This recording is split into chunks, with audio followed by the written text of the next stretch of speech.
Tadiahao, bonjour à tous, c'est Joy. Aujourd'hui, on va apprendre à dire les pays et les langues en chinois. Avant de commencer, cliquez sur le bouton s'abonner juste en dessous de cette vidéo pour vous abonner à ma chaîne YouTube et recevoir toutes mes vidéos dès qu'elles sortent. On commence tout de suite. Alors, on va apprendre à dire le nom des pays en chinois. Il y a deux façons en fait de former le nom des pays en chinois. La première, c'est avec le caractère guo qui signifie pays ou qui signifie royaume, comme on forme Zhongguo, la Chine. Zhong, c'est le milieu, guo, c'est l'empire du milieu, la Chine. Donc ça, il y aura une première partie de noms de pays qui vont se former avec guo. Donc ces pays-là, ça va être par exemple Faguo, Deguo, Yinguo, Meiguo, Hanguo, par exemple. Donc, je ne sais pas si vous arrivez à entendre, mais les sonorités sont assez similaires au nom du pays en anglais, par exemple. Faguo, ça va être la France. Fa, France, ça se ressemble un petit peu. Deguo, par contre, bon là, ça se ressemble un petit peu moins. Et en fait, ils auront des significations quand ça se ressemble un peu moins en sonorité.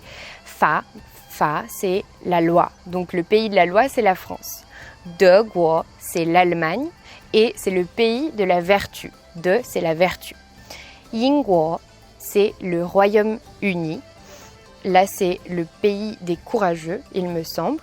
Ensuite, on a Meiguo, c'est les États-Unis, le beau pays. Meili, on dit. C'est très beau. Et ensuite, on a Hanguo, la Corée du Sud.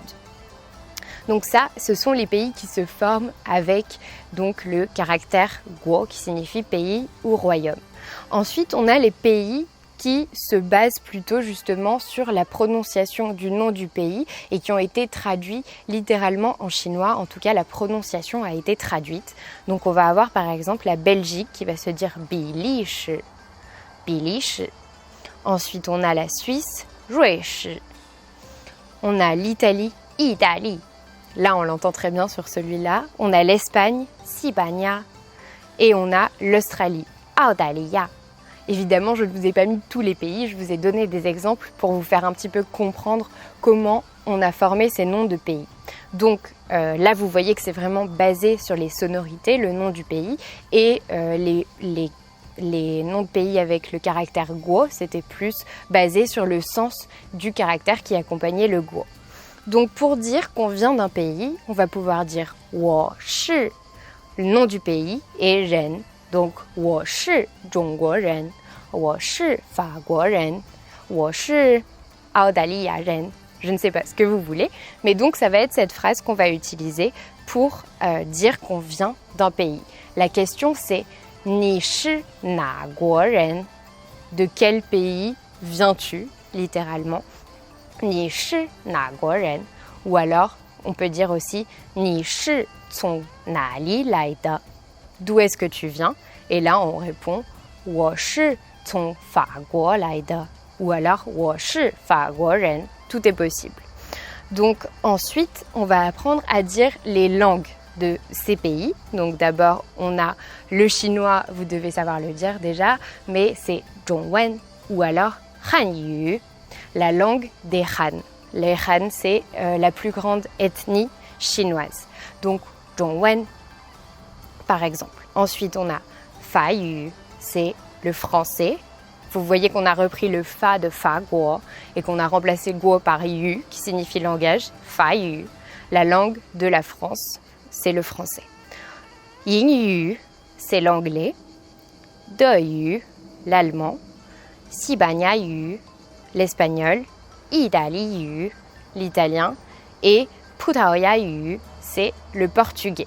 Donc vous voyez qu'en fait, quand vous connaissez le nom du pays, vous n'avez qu'à rajouter le caractère yu pour former la langue, ou selon remplacer l'un des caractères, le caractère guo en l'occurrence par yu, pour former le nom de la langue donc en chinois.